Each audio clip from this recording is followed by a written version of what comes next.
रात्र 38वी. आईचा शेवटचा आजार. प्रार्थनेची वेळ झाली होती. श्याम अंगावर पांघरून घेऊन बसला होता. प्रार्थना झाल्यावर तो बोलू लागला. जप्तीच्या वेळी आमची दूर्वांची आजी घरी नव्हती. ती गोटे गावाला गेली होती. ती परत आली. आई त्या दिवसापासून अंथरुणालाच खिळली. तिच्या अंगात ताप असे, तो निघत नसे. शुश्रूषा तरी कोण करणार? आजीला होईल तेवढे आजी करीत असे. राधाताई मधून येत आईला कधी मुरावळा वगैरे आणून देत, कधी पित्ताची मात्रा आल्याच्या रसात देत.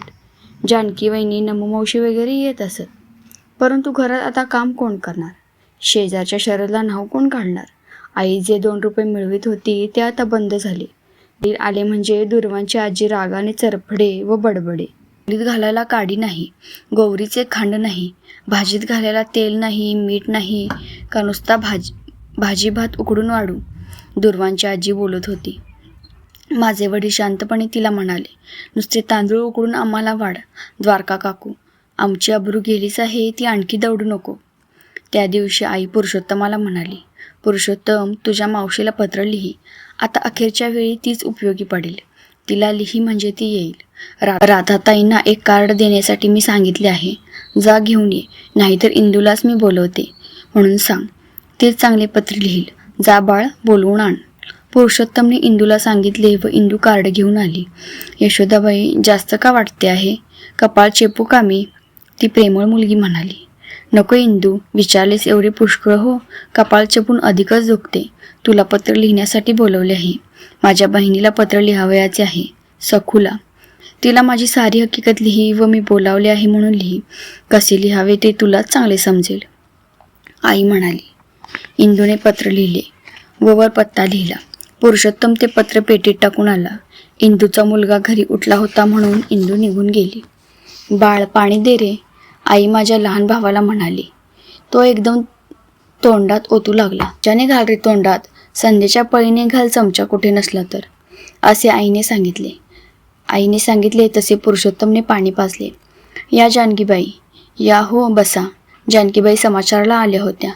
पाय चेपू का जरा, त्यांनी विचारले. चेपू बिपू नका, ही हाडे जानकीबाई, चेपल्याने खरेच जास्त दुखतात. जवळ बसा म्हणजे झाले, आई म्हणाली. आवळ्याची वडी देऊ का आणून? जिभेला थोडी चव येईल, जानकीबाईंनी विचारले. द्या तुकडा आणून, क्षीण स्वरात आई म्हणाली. चल पुरुषोत्तम, तू जवळ देते तुकडा, तो आईला आणून दे, असे म्हणून जानकी बहिणी निघून गेल्या. पुरुषोत्तमही त्यांच्याबरोबर गेला व त्यांनी दिलेली आवळ्याची वडी घेऊन आला. आईने तोंडात लहानसा तुकडा धरून ठेवला. पुरुषोत्तम जवळ बसला होता. जा हो बाळ, जरा बाहेर खेळ बिळ. शाळेत काही जाऊ नकोस. मला बरे वाटेल त्या दिवशी जा शाळेत. येथे कोण आहे दुसरे, असे त्याच्या पाठीवर हात फिरवीत आई म्हणाली. पुरुषोत्तम बाहेर खेळायला गेला. 3ऱ्या प्रहरी नमूमावशी आईकडे आली होती. आईची ती लहानपणीची मैत्रीण. ती गावातच दिली होती. दोघी लहानपणी भातुकलीने हंडी बोरखड्याने खेळल्या होत्या. दोघींनी झोपाळ्यावर ओव्या म्हटल्या होत्या. दोघींनी एकत्र मंगळागौर पुजली होती. एकमेकींकडे वसोळ्या म्हणून गेल्या होत्या. नमूमावशीला आईकडे वरचेवर येता येत नसे. तिचे घर होते गावाच्या टोकाला. शिवाय तिलासुद्धा मधून बरे नसे. ये नमू, कसं आहे तुझं? तुझ्या पायांना जरा सूज आली होती, आता कशी आहे? आईने नमूला विचारले. बरे आहे, चाफ्याच्या पानांनी शेकवली, सूज ओसरली आहे. पण तुझं कसं आहे? अगदीच अडकलीस, ताप निघत नाही अंगातला.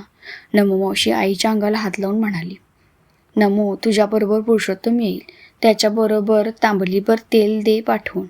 तेलाचा टाक नाही घरात. द्वारका काकू ओरडते, तुला सारे समजते, मी सांगायला नको. तू तरी का श्रीमंत आहेस? गरीबच तू, परंतु परकी नाहीस तू मला म्हणून सांगितले, आई म्हणाली. बरे हो, त्यात काय झाले? इतके मनाला लावून घेऊ नकोस. सारे मनाला लावून घेतेस, तुझे खरे दुखणे हेच आहे. मुलांना हवीस तू, धीर धर, नमो म्हणाली. आता जगण्याची इच्छा अगदी नाही, झाले सोहळे तेवढे पुरते, आई म्हणाली. तिने सांचे असे नको ग बोलू. उद्या की नाही तुला गुरगुल्या भात टोपात घालून आणीन, खाशील ना? नमूमावशीने विचारले. नमू डोळे मिटावे हो आता. किती हौशळवाने लाजीरवाने जिने. आई डोळ्यात पाणी आणून म्हणाली. हे काय असे? बरी होशील तू व चांगले दिवस येतील. तुझे श्याम गजानन मोठे होतील. गजाननला नोकरी लागली का? नमूने विचारले. महिन्यापूर्वी लागली, परंतु अवघा 19 रुपये पगार. मुंबईत राहणं, तो खाणार काय, पाठवणार काय? शिकवणी वगैरे करतो. परवा 5 रुपये आले हो त्याचे. पोटाला चिमटा घेऊन पाठवीत असेल, आई सांगत होती. श्यामला कळवले आहे का तुझ्या दुखण्याचे? नमुने विचारले. त्याला कळवू नका असे मी त्यांना सांगितले. तिकडे बिचारा अभ्यास करीत असेल. उगीच कशाला त्याला काळजी? येण्यास पैसे तरी कोठे असेल त्याच्याजवळ? येथे आला म्हणजे फिरून जाण्याच्या वेळी हवेत पैसे. पैशांशिवाय काही लांबची अणीजाणी होतात? म्हणजे कापात जवळ होता वाटेल तेव्हा येत असे. परंतु विद्येसाठी लांब गेला. त्याला देवसुखी ठेव म्हणजे झाले. माझे काय? आई म्हणाली. नममावशी निघाली. कुंकू लाव ग, ते कोनाड्यात करंड आहे, आईने सांगितले. नममावशीने स्वतःच्या कपाळी कुंकू लावले व आईलाही लावले व ती निघून गेली. आई, हे बघ मावशीचे पत्र, मला सारे लागले. वाचू मी? असे म्हणून पुरुषोत्तमने मावशीचे पत्र वाचून दाखवले. मावशीचे अक्षर सुवाच्य व ठसठसीत असे. मावशी येणार होती. आईला आनंद झाला. इतक्यात इंदू आली. इंदू, उद्या येणार आहे हो सकू. तू पत्र लिहिले होतेस ना, हे बघ तिचे पत्र. दे रे इंदूताईला, आई पुरुषोत्तमला म्हणाली. इंदूताईने पत्र वाचले व म्हणाली, मी पाहीन त्यांना. तुम्ही त्यांच्या गोष्टी सांगत असा वाटे की केव्हा त्यांना बघेन. इंदूच्या आईने इंदूला हाक मारली. पुरुषोत्तम चला आमच्याकडे, आईने सांजा केला आहे. इंदू म्हणाली, जा बाळा, त्या परक्या नाही तो, असे आईने सांगितले तेव्हा तो गेला. माझ्यामुळे तुझे असे हाल. तुला नीट खायला प्यायलाही मला देता येत नाही. मी अभागी आहे, काय करू मी तरी? वडील आईजवळ बसून म्हणत होते. हे काय असे? तुम्ही जर हातपाय गाळून रडायला लागला तर धाकट्या पुरुषोत्तमाने काय करावे? पुरुषांनी धीर सोडता कामा नये. तुम्ही काही मनाला लावून घेऊ नका. तुमच्या जीवावर मी पूर्वी उड्या मारल्या, सारी सुखे भोगली, वैभवात लोळले. मला काही कमी नव्हते हो. आले आहे 4 कठीण दिवस, जातील. मी पाहिले नाही तरी मुलांचे वैभव तुम्ही पहा. तुमच्या डोळ्यात मी येऊन बसेन हो, असे आई बोलत होती. तू सुद्धा बरी होशील. सखू येत आहे, ती तुला बरी करेल. वडील म्हणाले, कशाला खोटी आशा आता? आतून झाड पोखरले आहे सारे, ते पडणारच हो. माझे सोने होईल. भरल्या हातांनी मी जाईन, सुवासनी मी जाईन. तुम्हाला कोण म्हणून फक्त वाईट वाटते, नाहीतर काय कमी आहे? तुमच्या मांडीवर तुमच्याजवळ मरण यावे याहून भाग्य कोणते? या भाग्यापुढे सारी सुखे तुच्छ आहेत. या भाग्याच्या आनंदामुळे सारी दुःखेही मला आनंददायकच वाटतात. असे बोलत आईने वडिलांच्या मांडीवर आपला कडक हात ठेवला. बोलण्याने आईला थकवा आला होता. पाणी, थोडे पाणी द्या ना तुमच्या हाताने, आईने प्रेमाने सांगितले. वडिलांनी झारीने थोडे पाणी तोंडात घातले. तुमच्या हातचे पाणी म्हणजे पावन गंगा, अमृताहून ते गोड आहे. बसा आज माझ्याजवळ, जाऊ नका कोठे. मी डोळे मिटून तुमचे ध्यान करते हो.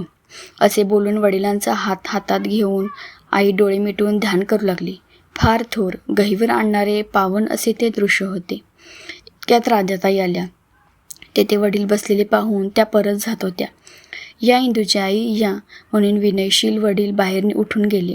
राधाताई आईजवळ बसल्या. आईच्या केसावरून त्यांनी हात फिरवला. केस जरा सारखे केले. पहाटे येणार आहे वाटतं तुमची बहीण, त्यांनी विचारले. हो, पत्र आले आहे, इंदूने वाचले, आई म्हणाली.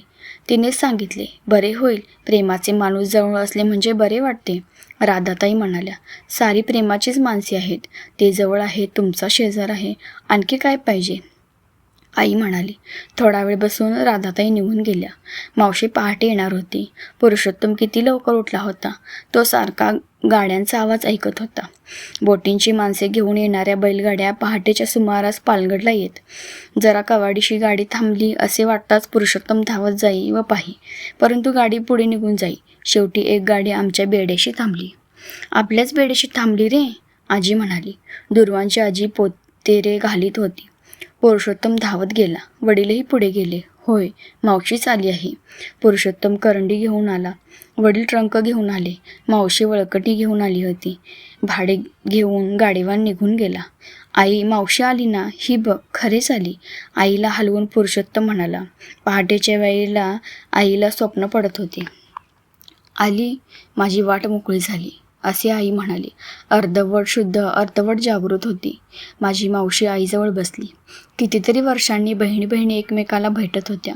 आईची दशा पाहून, तो देह पाहून मावशीचे डोळे भरून आले. अक्का, मावशीने हाक मारली. त्या हाकेत, त्या 2 शब्दात मावशीचे प्रेम व उदार अंतःकरण ओतलेले होते. आलीस सखू? बस, तुझीच वाट पाहत होते. म्हटले केव्हा येतेस, पण आलीस लवकर. प्राण कंठी धरून ठेवले होते. म्हटलं तू येशील व ही मुले तुझ्या ओटीत घालून, तुझ्या पदरात घालून जाईन. सखू. आई रडू लागली. अक्का, हे काय वेड्यासारखे? मी आले आहे. आता बरी होशील हो. तुला बरे वाटू दे, मग तुला पुरुषोत्तमला मी घेऊन जाईन. मला आता नोकरी लागली आहे, मावशी म्हणाली. नको आता खोटी येणीसाने. आता फक्त देवाकडे जाऊ दे. या मठीतच कुडी पडू दे. मी आग्रह करून झोपडी बांधवली. ही स्वतंत्र झोपडी बांधवली. येथेच माझ्या राजवाड्यातच देह पडू दे. त्यांच्या मांडीवर तू जवळ असताना मरण येऊ दे. माय मरो व मावशी जगो असे म्हणतात. ते खरे ठरव. सखू, तुला ना मूल ना बाळ. तुझा संसार देवाने आटपला. जणू माझ्या मुलांसाठीच तुला त्याने निर्माण केले. तुझ्या मुलांचे सारे तू कर. तूच त्यांची आई हो. आई बोलत होती. अक्का, हे काय असे बोलू नकोस. बोलण्याने त्रास होतो. जरा पड, मी थोपटते हं. असे म्हणून मावशीने बरोबरचे ब्लँकेट आईच्या अंगावर घातले. चौघडी व गोधडी याशिवाय तिला काही माहीत नव्हते. मावशी आईला खरोखरच थोपटीत बसली. गंगा व यमुना यांचे पावित्र्य तेथे होते. उषा आणि निशा यांचे भेटीचे गांभीर्य होते.